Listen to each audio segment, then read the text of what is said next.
X factor वो है कि लता मंगेशकर में एक्स फैक्टर क्या है, मतलब ऊपर से लेके मतलब उनको सर के ऊपर भी एक ऑरा रहता है, वो पैरों तक, तो that's aura, that aura comes in people. Shreya में है, सोनू में, all these great artist that are there is something special about them, तो वो स्पेशल है, वो एक्स फैक्टर है। एक है जैसे एक वर्ड सुना है अल्लाह मलिक, बस नहीं, बट एक्चुअली इस शो में मेरी स्टाइलिंग जो है वो समीर पटेल, मेरी बीवी मधुरिमा, वो सब मिलके कर रहे हैं, और अच्छा लगे तो कॉम्प्लीमेंट देना, बुरा लगे तो फिर क्या कर सकते हैं। एक इस तरह का, एक तो इतने बड़े स्तर पे हो रहा है एक्स फैक्टर, जो कि इंटरनेशनली भी इट वाज ह्यूज। अब जब यहाँ पे जो नाम जुड़े हुए हैं, Sony television, Fremantle is known for their most professional way of working,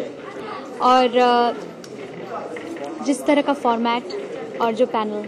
सो इसमें ये तो तय था कि बहुत अच्छा गाना होने वाला है, good music is gonna come up, and when somebody like Sanjay ji comes on board, you know that it's going to be a perfect show because he looks for perfection, so I am really happy.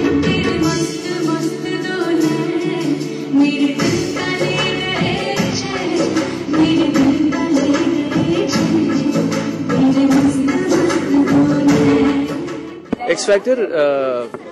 का मतलब of course मैं एक जज हूँ, उसका हिस्सा हूँ, और बहुत मजे ले रहा हूँ, बहुत मजा आ रहा है मुझे। Most important the singing, the thing has the sur perfect on us, because finally it's a singing show, and then what is your ability to perform on stage and to hold an audience, because we're looking at a performer, we're not only looking at a person who stands on a mic, and therefore what is your range, what kind of music can you sing, is it only one kind of music or is it all kinds of music can you sing, what is the power of your voice, and is it going to resonate over a lifetime, मतलब KL Sehgal हो चाहे मुकेश जी हो, वो आवाज गूंजती है, अभी तक गूंजती है वो। यूनिकनेस यही है कि यहाँ पे म्यूजिक का कोई बंधन नहीं है, कोई भी बंधन नहीं रखा है हमने ना, कि you know there are kinds of people who have come, अगर आप देख के हैरान हो जाएंगे कि जिस तरह से आए ग्रुप्स में, जो ग्रुप्स आए हैं वो कहाँ फोक है तो कहीं बिल्कुल वेस्टर्न है, कहीं छोटे बिल्कुल बच्चे हैं तो कहीं बिल्कुल you know it's a mixture of so much variety. ऐसा हम लोगों ने कभी नहीं देखा है, इंडिया में कभी नहीं हुआ है ये।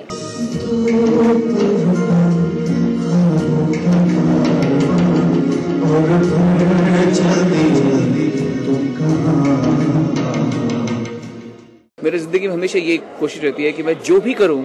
उसमें मैं एंजॉय करूं, चाहे मैं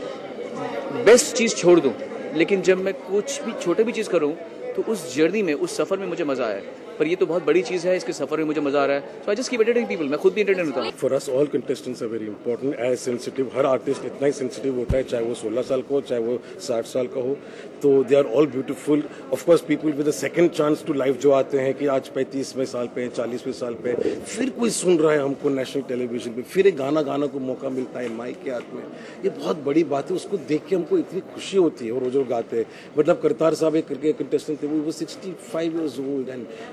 fell in love with him completely. So that kind of love for music that even at 60 you want to come and sing and share it. मैं प्रतियोगिता में ना अमूमन देखिए, मैं इस शो का हिस्सा हूँ, और इसमें मैं एकदम जज की भांति लोगों को लड़ते हुए देखूंगा आपस में, लेकिन ये मेरा काम है। मन से मैं किसी को लड़ते हुए आपस में सपोर्ट नहीं करता, मैं जानता हूँ ये उनका काम है, ये उनका खेल है, उस खेल को मैं खेल की भांति लेता हूँ। मेरे लिए भी बहुत एक्साइटिंग है, क्योंकि मुझे जितना एक्सपीरियंस रहा है, जितना मैंने शूट किया है ऑलरेडी ऑडिशंस में, I know what it's gonna be, because I have this gut feeling कि people are gonna love this, क्योंकि लोग तरस रहे हैं अच्छा म्यूजिक सुनने के लिए, और वो हम देने वाले हैं। सो और क्या चाहिए, एक शो तभी अच्छा बनता है जब उसमें टैलेंट अच्छा है, और जजेस जो हैं वो बैक बस सपोर्ट करने के लिए हैं, जो है वो कंटेस्टेंट्स है, कंटेस्टेंट्स के बल पे ही शो बनता है, एंड वी हैव दैट।